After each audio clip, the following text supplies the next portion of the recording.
When it comes to drafting and then revising your essay, I have learned a few tips in my time at Regis that I think could really be helpful to especially first year students. And I wish that I would have known these going into my first year because I think it would have made my time a lot easier. So basically the 5 steps that I have in terms of revising an essay would be draft it well before it's due. So for example, if your essay is due on a Wednesday, try and have your draft by the Wednesday before if it's at all possible for your schedule. This will actually make you less stressed in the future, which I think we can all agree as college students is a really great thing.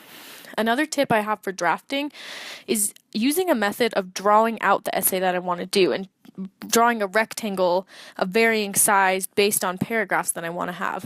Going off this kind of helps get you a visual as in addition to the words that you're going to use.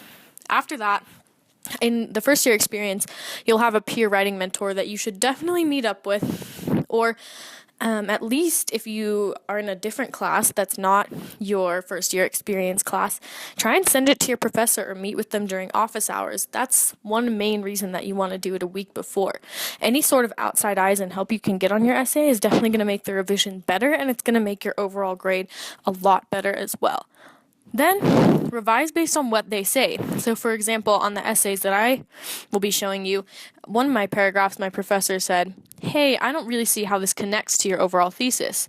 To me, that means that either I used the wrong words for what I was trying to express, or I didn't explain it enough. So then you can see the transition of the sentences and words I changed from the very first draft to my very final essay that I turned in that can really demonstrate how to implement the feedback of a professor or peer writing mentor in your revision while still keeping your own personal voice in it. After that, I always go through and I double check my sources and my citations. This is a really important step in terms of your final grade often and just in terms of academic integrity. Finally, proofread. You can see that I actually got a little bit lazy with proofreading on this essay because there's a typo in one of the very first lines of the very first paragraph. Obviously, you'll want to avoid this mistake when you do it, but I thought it was a good example to show you of how little things are really important when it comes to your overall essay.